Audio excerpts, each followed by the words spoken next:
aspera et astra. That is what I choose to be the opening line of my talk, because this is the battle cry of an exam warrior. But what does this difficult line even mean? I'm sure most of you are thinking. At least it got you thinking, though. So that's the good thing with any difficulty in life. Little or big, they make us wiser or stronger in some way. I'm sure some of you work out at the gym or maybe train for a particular sport. You would know how that little muscle aches the next day after hours of workout. You know what causes it? It's a micro tear. But it is this micro tear which causes that little muscle to swell and become strong. So in life, when we step out of our comfort zone, there's bound to be disturbance, there's bound to be discomfort. But it is this that propels growth. So unless we go through hardships, unless we burn, we cannot become that star. And that is per aspera ad astra. Was my journey easy? No, it wasn't.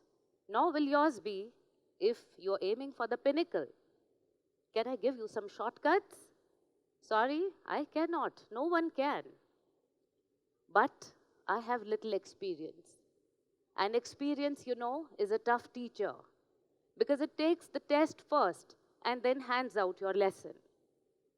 Some of the lessons that I have picked up, I'm going to be sharing with you. When I was growing up, young girl in Bhopal, I was a bundle of energy. But I could never channelize my energies productively. I never stood first, even in that small section of 40 girls, nor was I remarkable in any sport. For me, the turning point came in 1987, when my father had to undergo a critical major surgery. And we all have a turning point in life. My class teacher, who was aware of my personal turmoil, called me aside and asked me, Garima, can you slog hard and get that first in class badge, we used to get one, to show to your father? Suddenly, she gave me that clarity of goal and the best reason to go and get that goal. And I did it. I stood first and showed that badge to Papa. That's the power of visualization. Unless you visualize your goal, you will never generate the depth of commitment which is required to reaching your goal. For me, it's a lifelong mantra. I spell out my targets very clearly. I write them on pieces of papers, on post-it notes, stick them around everywhere. I breathe in this imagery till it becomes my reality. So I came first for the first time and it felt good. Tasting success is like being propelled into that orbit with escape velocity. You just want to hang on there. So I wanted to know, what was it that the consistent achievers did differently? And the answer that I found was very simple. They had super high levels of endurance and they consistently practiced more than others. Let me show you this graph. If you see the number of hours put for practice vis-a-vis the marks obtained, you see that the graph is linear in the beginning, meaning that as you work harder, your grades improve proportionately. But then there comes a threshold when for every incremental mark, many more hours are required. And this is where those extra slog hours pitch in. You see the CBSE 12th board results. 95% level, 10,000 students in India. Go to 97, 98, the number shrinks. And then there's just one person at the top. It was one fiendish, elusive mark which culled out this topper. And this mark was very demanding. It required many more slog hours. So to be the topper, you have to put in those extra slog hours. Come back to my story. I became a very hardworking girl. I would routinely pack in 14 hours of study a day. But I was very prone to falling sick. It was my big nightmare that I would fall sick before this important exam. And it happened. During my 12th board exams, right after my first exam, I found that I had itchy blisters all over me, 103 high fever. I was in a mess. It was a very bad case of chickenpox. I wanted to cry out, why now? Why is this happening to me? But it wouldn't have helped at all. So I decided that I would just pretend as if nothing had happened. I would not succumb to this chickenpox. I would not let it derail my plans. It was very gritty of me. But you know what actually saved the day? It was the fact that I had done my portions not once or twice, but several times over.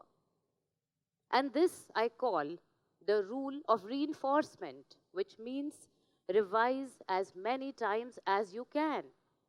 The more the number of revisions, the better is your speed, your accuracy in the exam period. 1990, I entered engineering college. This was mostly a male bastion, just 5% girls in my batch. The first day of college, I still remember, I was so nervous. I was so overawed by those huge workshops and labs. A 17-year-old girl, I scarcely knew whether I'd made the right career choice for myself. But one thing I was sure of, that I would not bow down to any limitations and I would play my highest game. And I'm so proud to share with you that I stood first throughout my engineering course, topped national level engineering exams. And I feel proud not because of this rank, because that's simply a statistic. I feel proud because I hung on to my self-belief and I played my best shot.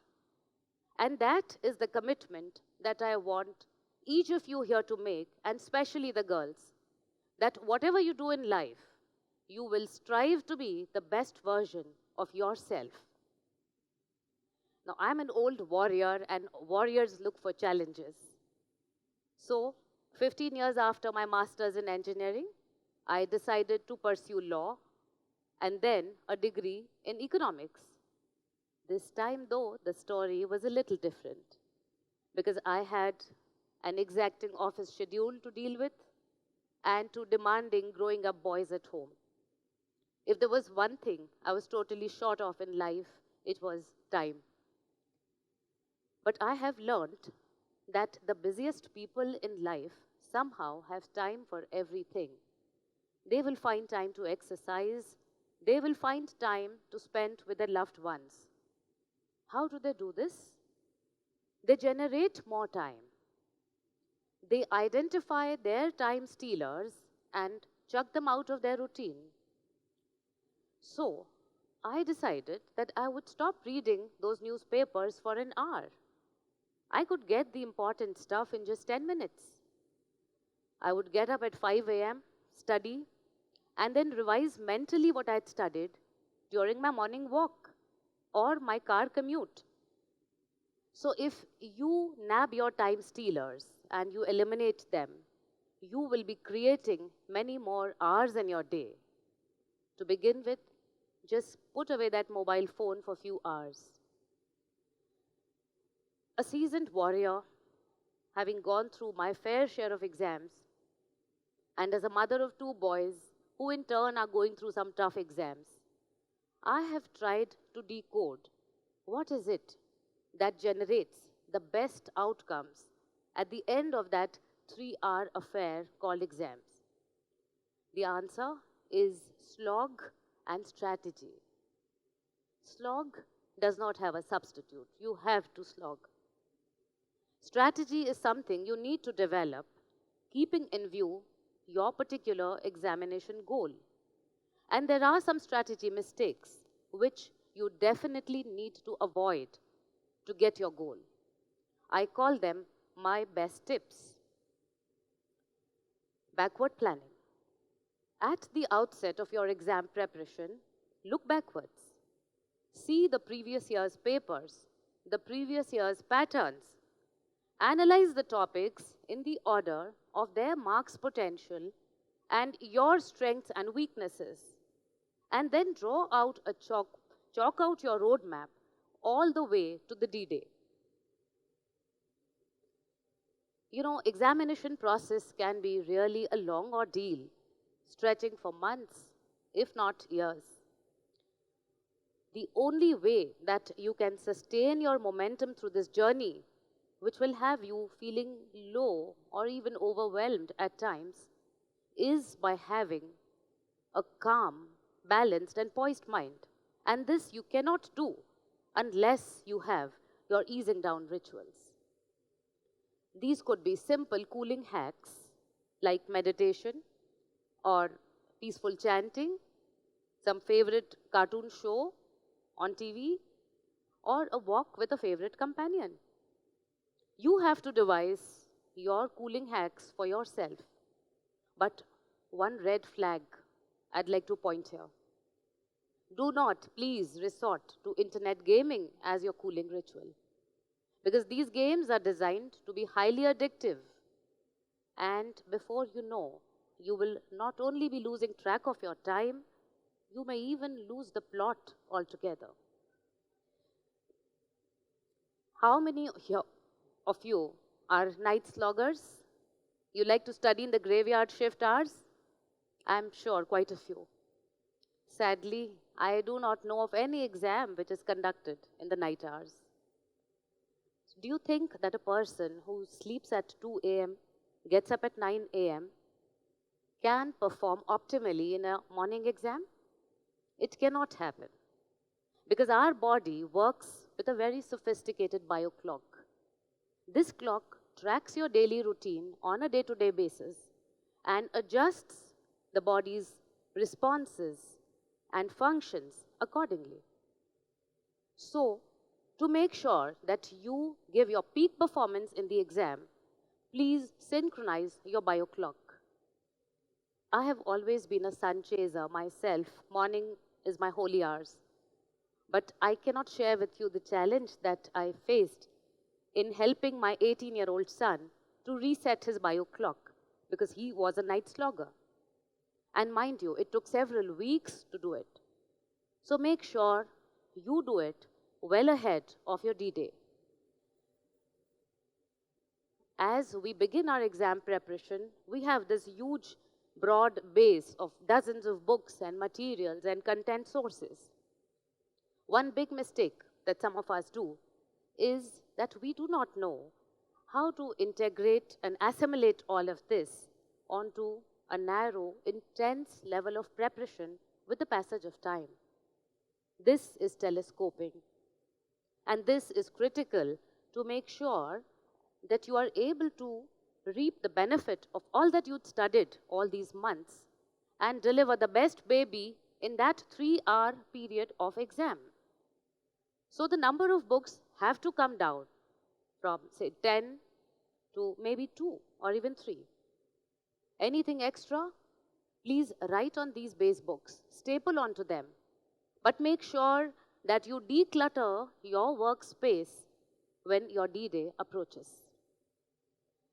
So as I end this talk, I have tried to hand out some tips, the old warrior. I hope you caught some of them. But there's one takeaway which I request each of you to carry always. I want you to know that there is a fundamental law in the universe. It is that if you visualize your goal very clearly and you pursue it with passion, honesty, and perseverance, then believe me, situations around you will transform till your goal manifests right before you. So embrace your hardships, for they shall make a star out of you. Per aspera ad astra, let that be your mantra. Cheers to exams, cheers to all challenges, but above all, cheers to life. Thank you so much.